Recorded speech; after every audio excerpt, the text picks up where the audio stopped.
বিসমিল্লাহির রহমানির রহিম। ভাই ও বোনেরা, যে যেখান থেকে আমাকে দেখছেন এবং শুনছেন, আপনাদের সবাইকে আমার সালাম, আসসালামু আলাইকুম। আশা করি আপনারা ভালো আছেন, আমিও ভালো আছি। UK property gossip by Tasmina YouTube চ্যানেলের পক্ষ থেকে জানাই শুভেচ্ছা। এখন আপনাদের সাথে যে বিষয়টি নিয়ে কথা বলতে চাচ্ছি সেটা হলো যে যুগান্তর পত্রিকায় একটি খবর ছাপা হয়েছে। সেটা হলো হাজারীবাগে কুরবানির বর্জ্য অপসারণ করলো ছাত্রদল। এখন এই যে দেখেন, ঢাকা শহরের অনেক জায়গাতেই অনেক বর্জ্য হয়েছে গত 3 দিনের কোরবানিতে।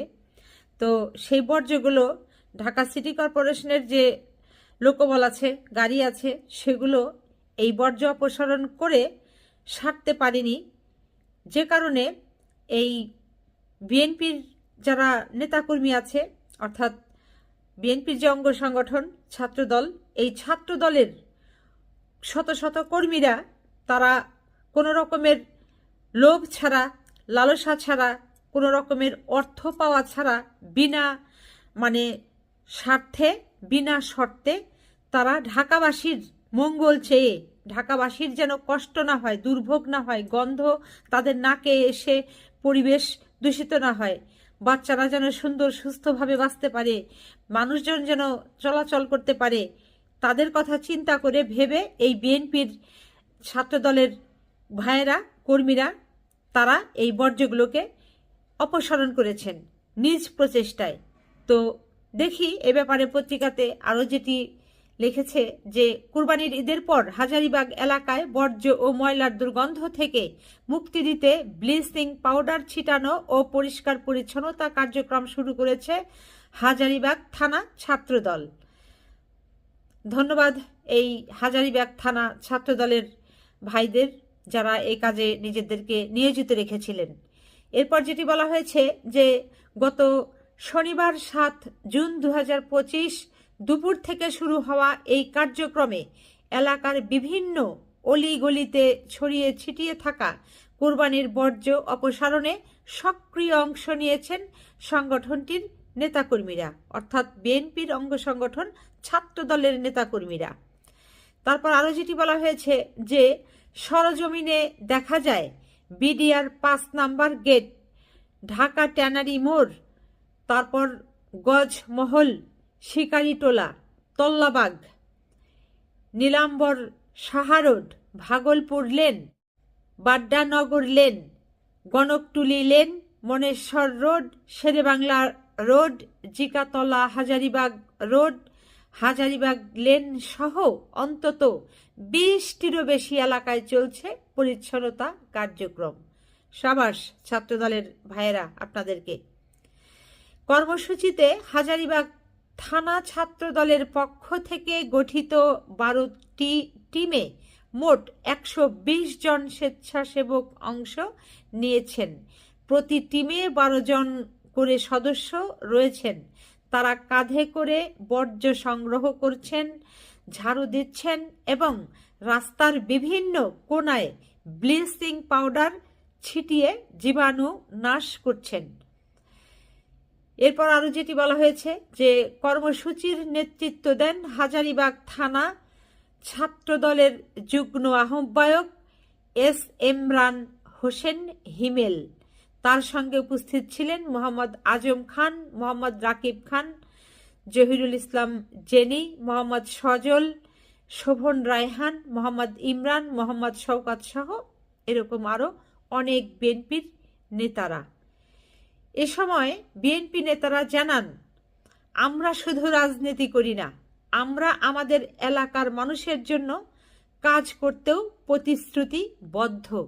কত সুন্দর কথা যে তারা শুধু রাজনীতিই করেন না, তারা মানুষের সেবায় নিয়োজিত, তারা সবসময়ই মানুষের, জনগণের পাশে আছেন। যে কখন তাদের কোন জিনিসটা আসলে বেশি প্রয়োজন, যে জিনিসটা বেশি নিড, তখন সেটা তারা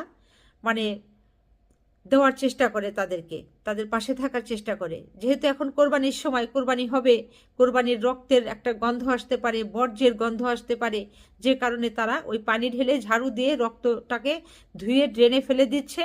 আবার ওই বর্জ্যগুলোকে তারা নিজে হাতে করে, কাঁধে করে, মাথায় করে, যেভাবেই হোক ওখান থেকে সরিয়ে জায়গা মতো নিয়ে যাচ্ছে। সেই সাথে সবশেষে যেটি করছে, ব্লিচিং পাউডার ছড়িয়ে দিয়ে যে জীবাণু যেগুলো আছে সেগুলোকে ধ্বংস করে দিচ্ছে। খুব সুন্দর একটি খবর পড়ে আমার আসলে খুব ভালো লাগলো। এবং এখানে আসলে বলতে হয় যে আমাদের সকলেরই এরকম সাদাকে সাদা, কালোকে কালো বলার আসলে শক্তি থাকতে হবে, ইচ্ছা শক্তি থাকতে হবে, সাহস থাকতে হবে এবং মতলব থাকতে হবে। ওই তেলের মাথায় তেল দেওয়া জিনিসটা আমাদের সকলকেই বন্ধ করতে হবে। কয়েকদিন আগে আমি যেটি বলেছি যে এই যে ইশরাক হোসেন, তিনি আসলে জননন্দিত একজন নেতা বলা যায়, উদীয়মান নেতা।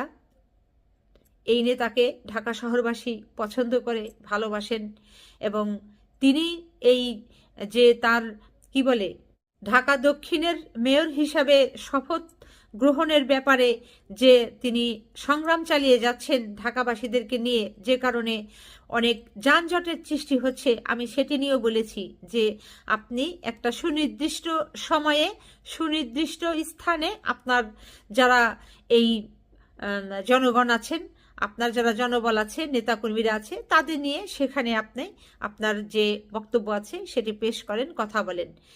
তাতে হবে কি যে ঢাকাবাসীর যে দুর্ভোগ সেটি কমে যাবে এবং আপনার প্রতি তাদের যে একটা ভালোবাসা, সফট কর্নার তৈরি হয়েছে সেটি অক্ষুণ্ণ রাখতে হলে এটি আপনাকে অবশ্যই করতে হবে। এটি একটি বলেছি। আবার অপরদিকে যেটি বলেছি যে ঢাকা দক্ষিণের মেয়র হিসাবে যেহেতু তার কোর্ট তার পক্ষে রায় দিয়ে দিয়েছে, কাজেই সেখানে তার শপথ গ্রহণে তো আর কোনো বাধা নেই।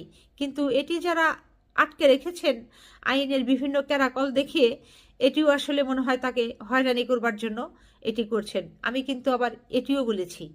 আজ আবার দেখেন কি বলছি যে এই ঢাকা শহরে কোরবানির বর্জ্য অপসারণ করছে কারা?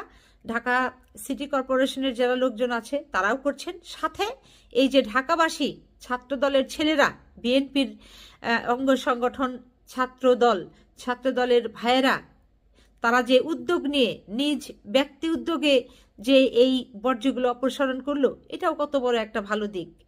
এভাবেও তো তারা মানুষের হৃদয়ে জায়গা করে নিচ্ছে। কাজেই আমরা সবসময়ই আমাদের একটা অভ্যাস খারাপ আছে কি যে মানুষের শুধু খারাপটাই আমরা সুযোগে থাকি, চান্স পেলেই তার যেটি খারাপ আছে যতটুক না আছে আরো বড় বানিয়ে, তিলকে তাল বানিয়ে বাজারে ছেড়ে দেই। কিন্তু মানুষের যে ওই খারাপ কাজ অপেক্ষা ভালো কাজ যে অনেক আছে এবং বড় বড় ভালো কাজ যে তাদের আছে, সেগুলো আমরা বলি না।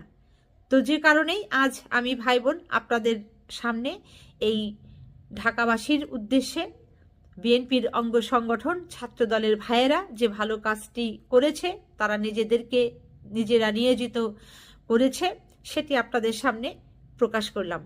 সবাই ভালো থাকবেন, সুস্থ থাকবেন এবং আমার জন্য দোয়া করবেন। আমার এই চ্যানেলটিতে লাইক, কমেন্ট, শেয়ার এবং সাবস্ক্রাইব করবেন। আসসালামু আলাইকুম, আল্লাহ হাফেজ।